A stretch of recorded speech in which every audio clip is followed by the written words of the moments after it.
Hello दोस्तों physics flash के एक और वीडियो में आप सभी का वेलकम है।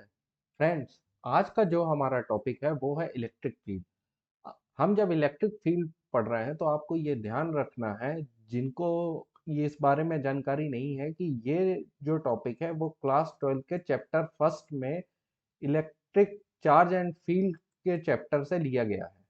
तो दोस्तों, जब आप चैप्टर पढ़ेंगे इलेक्ट्रिक चार्ज एंड फील्ड, तो आपको इलेक्ट्रिक फील्ड पढ़ने से पहले आप दो टॉपिक पढ़ेंगे, चार्ज एंड इट्स प्रॉपर्टीज।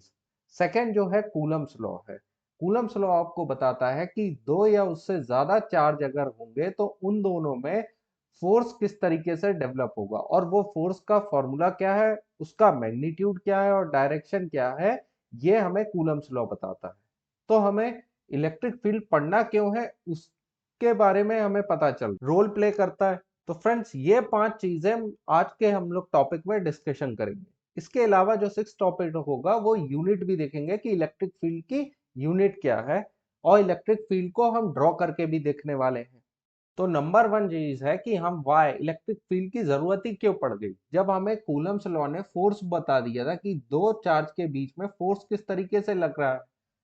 तो चलिए देखते हैं कि दोस्तों, हमने जब कूलम्स लॉ पढ़ा था तो कूलम्स लॉ में देखा था कि हमारे पास दो चार्ज बॉडीज हैं। अब इन चार्ज बॉडीज को हम ले लेते हैं बॉडी ए और बॉडी बी। अब इन दोनों पे जो चार्ज था, फॉर एग्जांपल वो चार्जेस हैं आपके Q1 और Q2। अब कूलम्स लॉ में ये बताया था कि ये दोनों बॉडी एक दूसरे पे फोर्स किस तरीके से लेगी। हम ये मान लेते हैं कि ये जो दोनों बॉडी है वो पॉजिटिवली चार्ज है, तो ए बी पे फोर्स F1 इस डायरेक्शन में लगाएगा। मतलब इसको बॉडी ए बॉडी बी को इस डायरेक्शन में पुश करने वाली है, और सिमिलरली बॉडी बी बॉडी ए को लेफ्ट साइड में पुश करेगी। दोनों एक दूसरे को अपोजिट डायरेक्शन में पुश कर रहे हैं क्योंकि दोनों का चार्ज एक जैसा है। बॉडी ए जो बी पे फोर्स लगा रही है वो F1 है, और बॉडी बी जो ए पे फोर्स लगा रहा है वो F2 है। अब दोनों का चार्ज सेम होने के कारण दोनों एक दूसरे को बाहर की ओर धक्का दे रहे हैं। आपको अपने आप से ये पूछना है कि अगर दोनों एक दूसरे पे फोर्स लगा रहे हैं तो वो तो एक डिस्टेंस पे खड़े हुए हैं, यहां से यहां तक उनकी डिस्टेंस है। अब दोनों जब एक दूसरे को टच भी नहीं कर रहे हैं तो उन पे फोर्स आ कहां से रहा है। तो फ्रेंड्स, आपको ये पूछना है कि ये फोर्स आ कहां से रहा है। तो फ्रेंड्स, ये फोर्स आ रहा है इलेक्ट्रिक फील्ड से। अब इलेक्ट्रिक फील्ड क्या है, उसको हम डिटेल में डिस्कस कर लेते हैं। तो फ्रेंड्स, हम क्या देख लेते हैं कि हमारे पास एक चार्ज बॉडी है, और ये चार्ज बॉडी पे जो चार्ज है वो है कैपिटल क्यू। जब भी दोस्तों आपको कैपिटल क्यू में लिखा देखेंगे तो आप अपने आप से, और आपके इसके पास में कोई और साइन नहीं दिख रहा है, तो आपको ये बात आपको ध्यान में रख लेनी है कि इसके सामने अगर कोई चार्ज नहीं है तो आप उसको प्लस मान लीजिए। तो हमारा ये जो साइन है ये हो गया प्लस क्यू। तो इस बॉडी पे ये ब्लू कलर की जो स्फेरिकल बॉडी है, इसको अगर मैं बॉडी ए मान लूं और टेस्ट चार्ज को मैं बॉडी बी मान लेता हूं, तो ये जो बड़ी बॉडी है, स्फेरिकल बॉडी है ब्लू कलर की, इस पे चार्ज है आपका कैपिटल क्यू। अब फ्रेंड्स, तो फ्रेंड्स, होता ये है कि एक जो चार्ज बॉडी होती है, जैसे इस केस में हमारी चार्ज बॉडी ए है, इस पे चार्ज कैपिटल क्यू है, तो ये चार्ज बॉडी अपने आसपास के स्पेस पे एक इफेक्ट प्रोड्यूस करना चालू करेगी, और ये इफेक्ट होता है इलेक्ट्रिक फील्ड के कारण। अब इस इलेक्ट्रिक फील्ड पता कैसे चलेगा कि ये इलेक्ट्रिक फील्ड है यहाँ पे, ये तो हमें दिख नहीं रहा है। इसीलिए हमें जरूरत पड़ती है एक और चार्ज की, जिसको हम कहते हैं टेस्ट चार्ज। अब ये टेस्ट चार्ज आपकी रेड कलर की स्फेरिकल बॉडी है यहाँ पे, इसको मैं स्मॉल क्यू मान लेता हूँ। तो ब्लू स्फेरिकल बॉडी जो सोर्स है, जिसके कारण इलेक्ट्रिक फील्ड डेवलप हो रहा है, उसे हम कहेंगे सोर्स चार्ज, और जो स्मॉलर बॉडी है उसको कहेंगे टेस्ट चार्ज। तो जो भी इलेक्ट्रिक फील्ड डेवलप हो रहा है वो मेजर अगर करना है तो हमें क्या चाहिए, एक टेस्ट चार्ज चाहिए। उस टेस्ट चार्ज पे कितना फोर्स लग रहा है, उससे हमें पता चल जाएगा कि एक पर्टिकुलर पॉइंट पे इलेक्ट्रिक फील्ड कितना है। तो आपका जो सोर्स चार्ज है प्लस क्यू, ये एक इलेक्ट्रिक फील्ड डेवलप कर रहा है अपने आसपास। इस इलेक्ट्रिक फील्ड को मेजर करने के लिए हमने क्या किया, टेस्ट चार्ज लिया।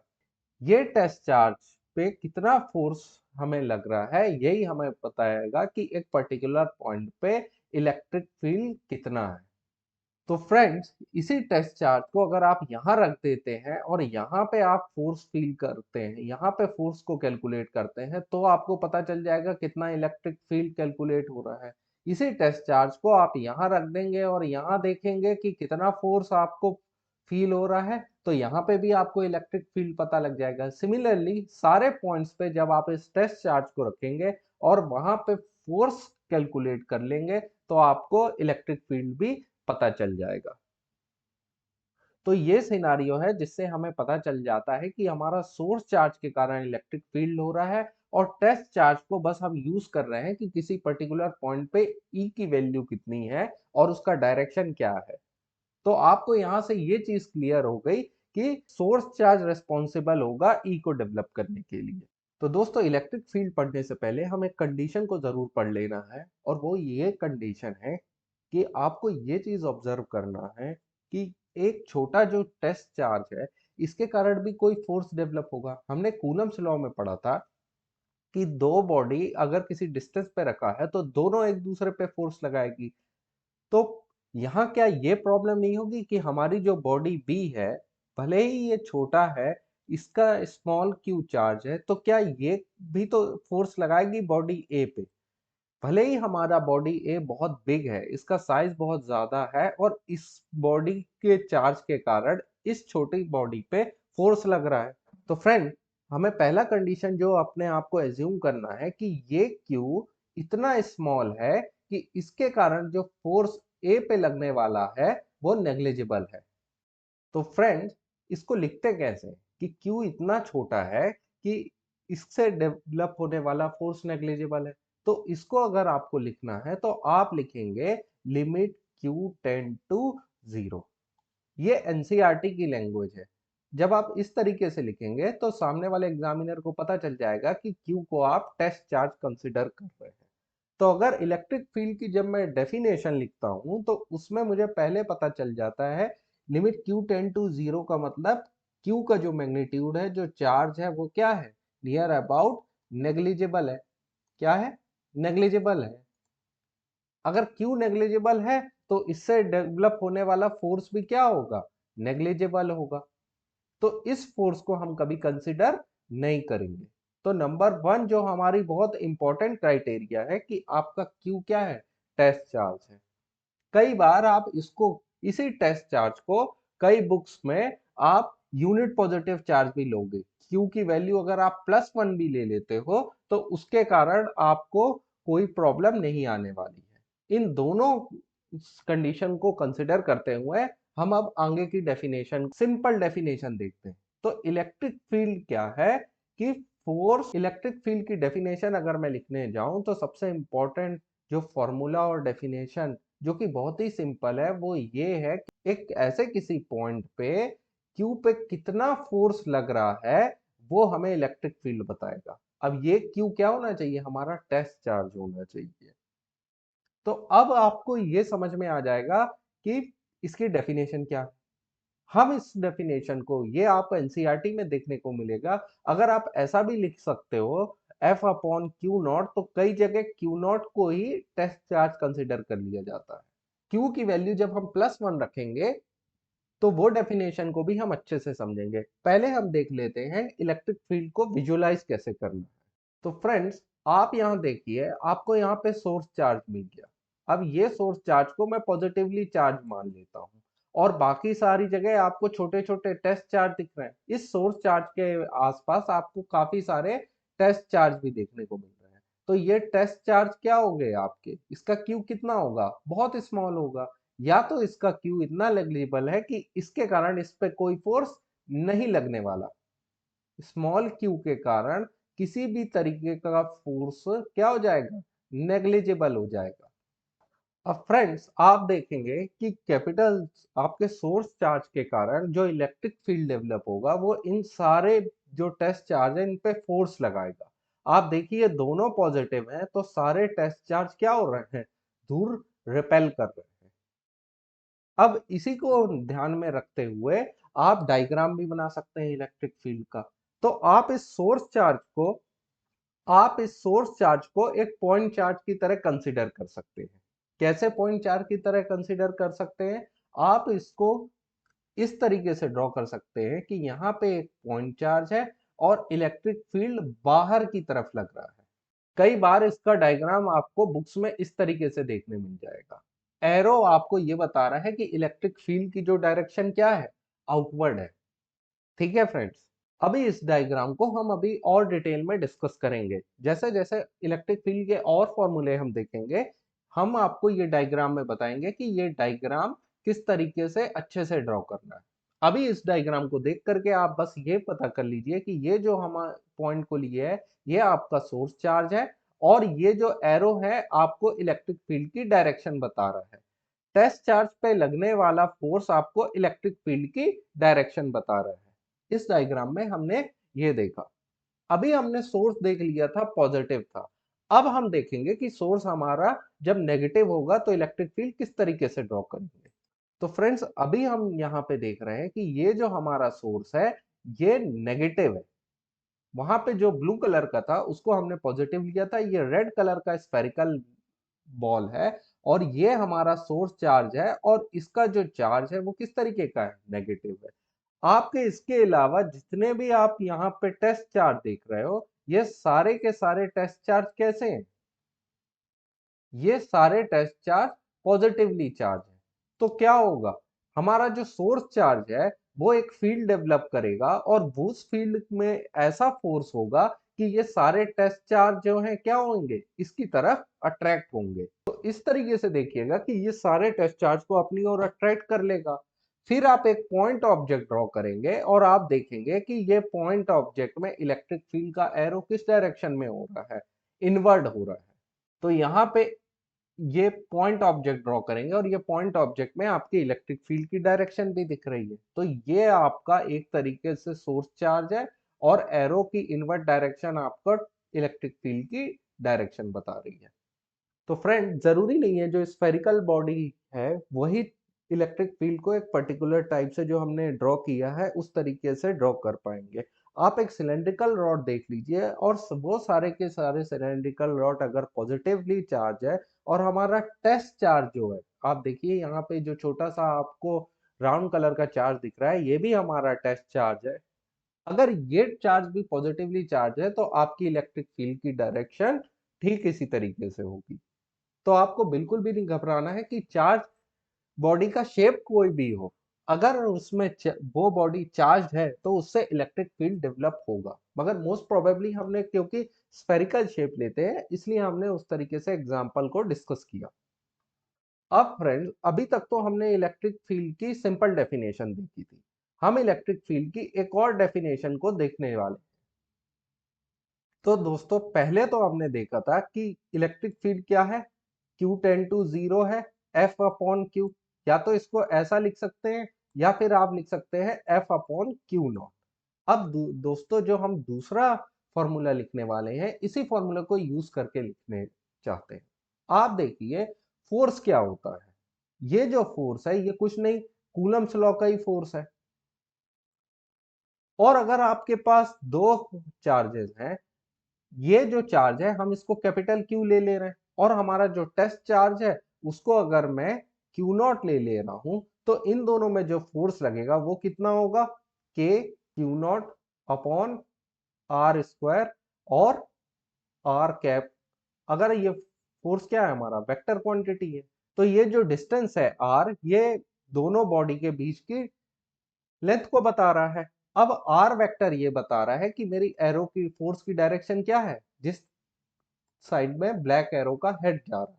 अगर इस फोर्स की वैल्यू को मैं यहाँ पे पुट कर दूं और देखूं तो E की वैल्यू क्या निकल आएगी, मेरा E निकल आएगा। तो यहां से क्यू नॉट क्या हो जाएगा, गायब हो जाएगा। तो इलेक्ट्रिक फील्ड की जो मेरी यहाँ पे, तो इलेक्ट्रिक फील्ड का जो फॉर्मूला आ जाएगा वो हो जाएगा के क्यू बाई आर स्क्वायर। तो आप देखेंगे, ध्यान से देखने में आपको पता चलेगा कि जो इलेक्ट्रिक फील्ड है वो किस चीज पे डिपेंड कर रहा है। तो ध्यान से देखने पे पता चलेगा कि जो हमारा इलेक्ट्रिकल फील्ड है वो किस पे डिपेंड कर रहा है, डायरेक्टली डिपेंड कर रहा है सोर्स चार्ज पे, क्यू पे, ये वाले क्यू पे डिपेंड कर रहा है। और इनवर्सली प्रोपोर्शनल हो रहा है कितना, स्क्वायर ऑफ डिस्टेंस के। तो हम ये देखते हैं कि अगर मैं Q की वैल्यू इंक्रीज करते जाऊंगा तो इलेक्ट्रिक फील्ड क्या होता जाएगा, इंक्रीज होता जाएगा। अगर मैं Q की वैल्यू डिक्रीज करते जाऊंगा तो E की वैल्यू क्या होएगी फ्रेंड, डिक्रीज होती जाएगी। उसी के अपोजिट अगर मैं ये भी देखूं कि अगर जो R है, डिस्टेंस है, ये जो डिस्टेंस है सोर्स चार्ज और टेस्ट चार्ज के बीच में, तो उसमें क्या होगा, आप ये देखिएगा कि अगर मैं R को इंक्रीज करते जाऊंगा तो इलेक्ट्रिक फील्ड क्या हो जाएगा, डिक्रीज होता जाएगा। उसी तरीके से अगर R की वैल्यू डिक्रीज होती जाएगी तो E की वैल्यू क्या होगी, इंक्रीज होगी। मतलब आप सोर्स चार्ज, अगर मैं ये एक स्फेरिकल चार्ज को एज्यूम कर लेता हूं, ये हमारा एक स्फेरिकल चार्ज है और ये हमारा एक टेस्ट चार्ज है, तो आप टेस्ट चार्ज को जितना दूर लेते जाओगे आपकी ई की वैल्यू क्या होती जाएगी, कम होती जाएगी। जितना सोर्स चार्ज से दूर होगा ई की वैल्यू उतनी कम होती जाएगी। ये चीज आपको ध्यान में रखनी है। दूसरा जो चीज मैंने ऊपर समझाई वो है कि इस सोर्स चार्ज का क्यू कितना है। क्यू जितना बड़ा होगा, सोर्स चार्ज की क्यू की स्ट्रेंथ जितनी ज्यादा होगी, इलेक्ट्रिक फील्ड भी उतना ज्यादा बड़ा होने लगेगा। अब फ्रेंड्स एक और बात के पे मैं डिस्कस कर लेता हूं कि कहीं पे भी ई किस चीज पे डिपेंड नहीं कर रहा है, not depend on test charge, on small q. तो इलेक्ट्रिक फील्ड की आपकी जो मोस्ट इंपॉर्टेंट कंडीशन है वो फुलफिल हो गई। तो फ्रेंड्स आप देखेंगे कि अभी तक हमने जितना भी यहाँ पे डिस्कशन किया, यहाँ पे कहीं पे भी कोई कॉम्प्लेक्स चीज मैंने नहीं लाने दी। हाँ, जब भी आप एक बात याद रखिएगा, इलेक्ट्रिक फील्ड के ऊपर एरो ड्रॉ करें, वेक्टर फॉर्म लिखे, तो आपको यहाँ यूनिट वेक्टर को मल्टीप्लाई करना है। जब आप यूनिट वेक्टर को मल्टीप्लाई करेंगे तो आपकी डेफिनेशन सही तरीके से लिखने में देखने को मिलेगी। तो फ्रेंड्स आप तीनों की तीनों कंडीशन नोट कर लीजिए, ये फॉर्मूले को नोट कर लीजिए। तो नंबर वन आपको अपनी कॉपी में जब नोट करेंगे तो प्लीज इस स्टेटमेंट को नोट कर लीजिए। इस स्टेटमेंट के बाद आप सेकंड नंबर के टॉपिक को नोट कर लीजिएगा। उसके बाद इस फॉर्मूला को ध्यान से ब्रैकेट में नोट कीजिएगा। इसके बाद आपको ये तीनों कंडीशन नोट कर ली हैं और उसके बाद ये डायग्राम को बना लीजिएगा, क्योंकि जब भी आप इस डायग्राम को देखेंगे आपके लिए बहुत इजी हो जाएगा कि इलेक्ट्रिक फील्ड किस चीज पे डिपेंड कर रहा है। कभी भी भूल के भी ये गलती नहीं करनी है कि ई के फॉर्मूले में आप स्मॉल क्यू रखिए। हमेशा ये देखिए क्वेश्चन में टेस्ट चार्ज क्या है और आपको क्लियर हो जाएगा कि इलेक्ट्रिक फील्ड किस बॉडी के कारण हो रहा है। आपसे कभी भी इलेक्ट्रिक फील्ड में को निकालने में कभी भी गलती नहीं होने वाली है। अब मैं आपसे थोड़ी और इंपॉर्टेंट बेसिक छोटी सी चीजें डिस्कस कर लेता हूं, जिसको अगर आप ध्यान में रखेंगे तो आपको इलेक्ट्रिक फील्ड का कंसेप्ट हमेशा के लिए क्लियर होने वाला है। इस डायग्राम को अगर आप देखने वाले हैं जिसको मैं ड्रॉ करूंगा तो आपको इलेक्ट्रिक फील्ड में कोई डाउट नहीं रहेगा। तो फ्रेंड अगर मैं इलेक्ट्रिक फील्ड को ड्रॉ करने जाऊं तो मैं किस तरीके से ड्रॉ करूंगा, तो मैं एक बार दो ऑब्जेक्ट ले ले रहा हूं, पॉजिटिव सोर्स चार्ज और नेगेटिव सोर्स चार्ज। तो फ्रेंड्स यहां मैं नेगेटिव सोर्स चार्ज के कारण इलेक्ट्रिक फील्ड डेवलप करने जा रहा हूं और यहां पे मैं पॉजिटिव सोर्स चार्ज के कारण इलेक्ट्रिक फील्ड डेवलप करने जा रहा हूं। तो आप देखेंगे मैंने कहा था कि जब डिस्टेंस सोर्स चार्ज के बहुत पास होगा तो इलेक्ट्रिक फील्ड की स्ट्रेंथ उतनी ही ज्यादा रहेगी। तो आसपास के पॉइंट में ई की वैल्यू ज्यादा है, इन पॉइंट्स में ई की वैल्यू क्या होगी, बहुत ज्यादा रहेगी। और जैसे ही मैं दूर जाऊंगा तो इन पॉइंट्स पे ई की वैल्यू उससे कम होगी और यहां आऊंगा और भी डिस्टेंस को कवर करूंगा तो ई की वैल्यू और कम होती जाएगी। हम फ्रेंड्स जब वेक्टर पढ़ते थे तो हमने देखा था कि वेक्टर्स के कारण, हमने जब वेक्टर्स पढ़ा था तो एक एरो अगर दूसरे एरो से बड़ा है इसका मतलब है उस वेक्टर का मैग्नीट्यूड क्या है, ज्यादा बड़ा है। उस वेक्टर का मैग्नीट्यूड कैसा है, ज्यादा बड़ा है एज कंपेयर टू छोटे वाले वेक्टर के। तो अगर मैं इलेक्ट्रिक फील्ड को ड्रॉ करता हूं तो आप देखेंगे कि पास में आप जो एरो ड्रॉ करेंगे वो थोड़ा ग्रेटर होगा। तो देखिए दोस्तों, आपने पॉजिटिव सोर्स चार्ज के कारण आपने इलेक्ट्रिक फील्ड को ड्रॉ कर लिया। फिर से मैं कह रहा हूं, इन पॉइंट्स पे आप देखेंगे इस एरो की लेंथ ज्यादा होगी और यहाँ दूर पे आप देखेंगे एरो की लेंथ थोड़ी कम है और सबसे दूर पे एरो की लेंथ बहुत स्मॉल हो गया। तो ये आपको बता दे रहा है कि ई की वैल्यू क्या है, इनवर्सली प्रोपोर्शनल हो रही है आर स्क्वायर के। दूसरी और ये साथ में ये बोल रहा है कि E is directly proportional to q, तो वो भी जस्टिफाई हो रहा है कि यहाँ पे इलेक्ट्रिक फील्ड क्यू के कारण भी ये ग्रेटर होगा। एरो का डायरेक्शन बता रहा है कि इलेक्ट्रिक फील्ड का डायरेक्शन क्या है। यहाँ इसकी लेंथ तो मैग्नीट्यूड बता रहा है, ये बता रहा है, एरो का हेड बता रहा है, ये डायरेक्शन बता रहा है कि टेस्ट चार्ज में फोर्स कहां लग रहा है, सोर्स से दूर लग रहा है। ये टेस्ट चार्ज की डायरेक्शन बता रहा है, ये एरो आउटवर्ड लग रहा है। उसी तरीके से दोस्तों, अब हम नेगेटिव चार्ज के लिए फील्ड ड्रॉ कर लेंगे। तो क्या होगा, पास में आप देखेंगे इलेक्ट्रिक फील्ड का जो एरो है वो क्या होगा, उसका साइज ज्यादा होगा और जैसे आप इससे दूर जाते जाएंगे इलेक्ट्रिक फील्ड का ये जो एरो है क्या होता जाएगा, छोटा होता जाएगा।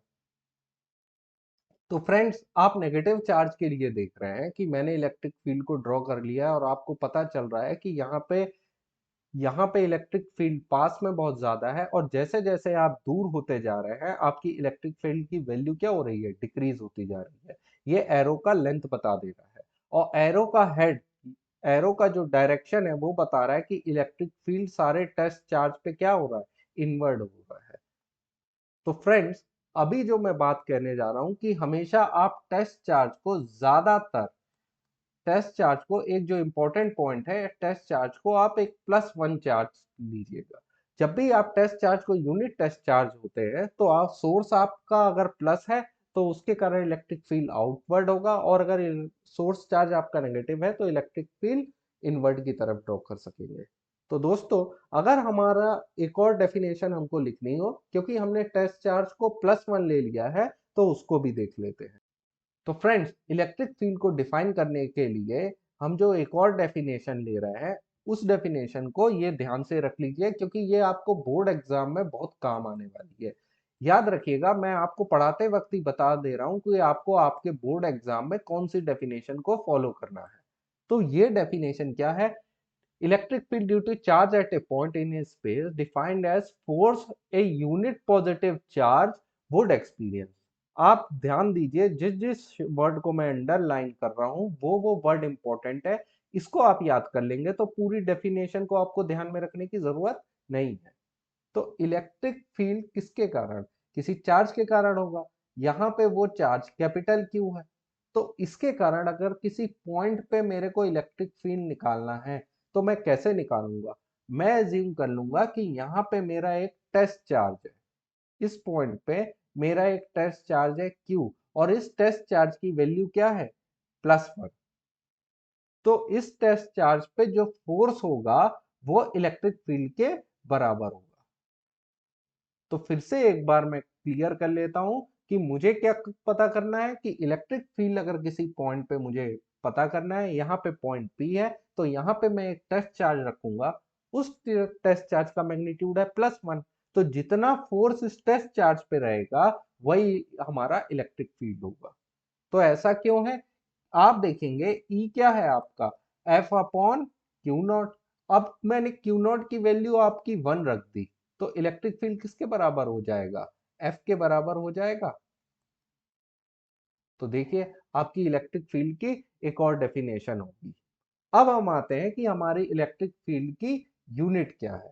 तो फ्रेंड्स, यूनिट को अगर हम डिस्कस करते हैं तो आपने देखा हमने दो फॉर्मूले लिखे थे, F/Q और एक हमने जो फॉर्मूला लिखा था KQ/R²। तो यहाँ फोर्स की जो यूनिट है वो है न्यूटन और चार्ज की क्या यूनिट है, कूलम। तो आपकी यहाँ पे यूनिट क्या हुई, न्यूटन पर कूलम। दूसरा हमने यहाँ पे देखा कि Q की यूनिट क्या है, कूलम, और R की यूनिट क्या है, मीटर। तो ये क्या हो गया आपका, कूलम पर मीटर स्क्वायर। तो देखिए, आपकी ये दो यूनिट हो गई इलेक्ट्रिक फील्ड की, एक तो न्यूटन पर कूलम और एक coulomb per metre square. Friends, इसके अलावा एक और यूनिट आपको देखने को मिलेगी वोल्ट पर मीटर, पर इसके बारे में हम डिस्कशन नहीं करेंगे क्योंकि ये नेक्स्ट चैप्टर में दिया गया हुआ है। तो फ्रेंड्स, आप देखेंगे इलेक्ट्रिक फील्ड को हमने पूरी तरीके से डिस्कस कर लिया है। इसके ऊपर के क्वेश्चंस और कुछ जानकारी देखने के लिए प्लीज आप नेक्स्ट वीडियो का वेट कीजिए और प्लीज चैनल को लाइक कीजिए, सब्सक्राइब कीजिए, कमेंट कीजिए। पूरा का पूरा सिलेबस मैं सीक्वेंस वाइज यूट्यूब पे अपलोड कर रहा हूँ। इसको देखने के बाद आपको किसी भी और वीडियो को देखने की जरूरत नहीं पड़ेगी। सो प्लीज आप अपना सपोर्ट मेरे साथ बनाए रखिए। Thank you, have a nice day और जय हिंद।